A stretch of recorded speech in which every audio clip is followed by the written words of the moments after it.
যুবদলের কথা বলতেছে, কিন্তু যুবদলে এই নামে কেউ কিন্তু আমাদের নাই। দ্যাট মিনস সংগঠনের নামটা তারা ব্যবহার করতেছে।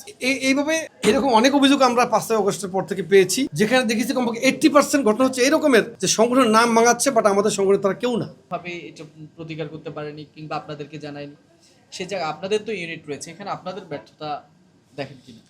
বিষয় হচ্ছে আমাদেরকে জানায়নি বা আমরা জানতে পারিনি, এটাই সত্য কথা। কিন্তু আমরা জানার পরে আমরা দায়িত্বশীল আচরণ করেছি কিনা সেটা গুরুত্বপূর্ণ। এই মানবিক ডাক্তার কামরুল ইসলাম যখন এরকম থ্রেটের শিকার হলেন, তাকে 5 আগস্টের পর থেকে ধারাবাহিকভাবে থ্রেট করছে, আজকে আমরা শুনলাম এইমাত্র। তো এটাও একটা মাধ্যম, যে আমরা শুনছি হয় ইন পার্সন আমাদেরকে কমপ্লেন করবে, না হয় আমরা কোনো মাধ্যমে শুনবো, সোশ্যাল মিডিয়া হতে পারে বা সাংবাদিকরা হতে পারে। তো আমরা এই কালের কণ্ঠের নিউজটা দেখার আগ পর্যন্ত কিন্তু আমরা মেসেজটা জানতাম না। কিন্তু 5 আগস্টের পর থেকে যেখানেই আমরা মেসেজ পেয়েছি যে এরকমের কোনো ঘটনা, আমরা কিন্তু সাথে সাথে সেখানে আমরা তদন্ত করার ব্যবস্থা করেছি, এবং যে দোষী আলটিমেটলি যদি কাউকে দোষী হিসেবে আমরা চিহ্নিত করতে পেরে থাকি, আমরা তার বিরুদ্ধে কিন্তু সাংগঠনিক ব্যবস্থা নিয়েছি। কোথাও কোথাও আমরা আইনশৃঙ্খলা রক্ষাকারী বাহিনীর সহযোগিতা নিয়েছি। আমরা সাংবাদিক সম্মেলন করেছি, কমিটি বিলুপ্ত করেছি, বহিষ্কার করেছি, এবং সর্বোপরি গ্রেপ্তার করার জন্য আবেদন জানিয়েছি। আজকেও তাই হয়েছে। আমরা র্যাবের ঊর্ধ্বতন কর্মকর্তাকে আমরা সভাপতি শান্ত সম্পাদক দুজনই কথা বলেছি। এই ডাক্তার কামরুল ইসলাম সাহেব উনিও কথা বলেছেন, এবং তারাও অলরেডি এখন তাদের কাজ করছেন। তো বিষয় হচ্ছে যে আমাদের কাছে মেসেজটা আসা গুরুত্বপূর্ণ। আমার কাছে আসছে, কিন্তু আমরা কোনো দায়িত্বশীল আচরণ করি নাই, এমন যদি হয়ে থাকে তাহলে আমরা অভিযুক্ত হব। না, আমি বলছি স্থানীয় আপনাদের যে সকল নেতাকর্মীরা রয়েছে তারাও এই ঘটনার সাথে জড়িত কিনা। না, এটা এখন পর্যন্ত আমরা এরকম কোনো মেসেজ পাইনি। আমাদের যার কথা বলছে যুবদলের কথা বলতেছে, কিন্তু যুবদলে এই নামে কেউ কিন্তু আমাদের নাই। দ্যাট মিনস সংগঠনের নামটা তারা ব্যবহার করতেছে। এইভাবে এরকম অনেক অভিযোগ আমরা 5 আগস্টের পর থেকে পেয়েছি, যেখানে দেখেছি কমপক্ষে 80% ঘটনা হচ্ছে এরকমের যে সংগঠনের নাম ভাঙাচ্ছে, বাট আমাদের সংগঠনে তারা কেউ না। 20% দেখা যাচ্ছে সত্যি করছে তারা যুবদলের নেতা বা কর্মী। ওইসব ক্ষেত্রে আমরা তাদেরকে সাংগঠনিক শাস্তির আওতায় আনার সুযোগ পাই।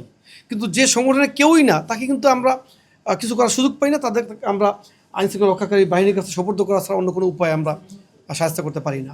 যাবো ভাইয়া, প্রথম কথা হচ্ছে রাতের বেলায় আমরা অভিযোগ পেয়েছিলাম যে হাসপাতালে একজন যুবদল নেতার নাম পরিচয় ব্যবহার করে একজন চাঁদাবাজির জন্য এসেছেন, চাঁদা দাবি করেছেন, এবং সেখানে প্রায় তারা মব সৃষ্টি করেছেন এবং তাদের বিরুদ্ধে এরকম আন্দোলন করছিলেন, মিছিল স্লোগান দিচ্ছিলেন।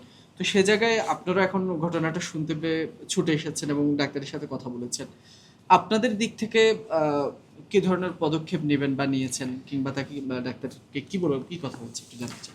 আসলে এখানে যারা এখানে এসেছে তারা কেউ কিন্তু যুবদলের না। যুবদলের নাম তারা ভাঙিয়েছে।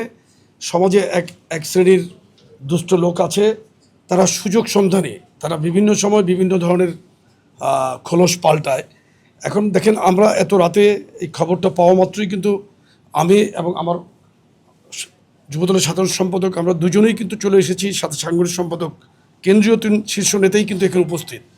কারণ কি, আমরা মানবিক কারণে, এবং উনি একজন মানবিক ডাক্তার, মানবিক কারণে এবং আমাদের দায়িত্বের জায়গা থেকে ওনাকে আমরা এটা বলেছি যে আমাদের দলীয় কোনো যুবদলের কেউ এখানে আসে নাই, আসবে না ইনশাল্লাহ। দায়িত্ব আমরা নিলাম।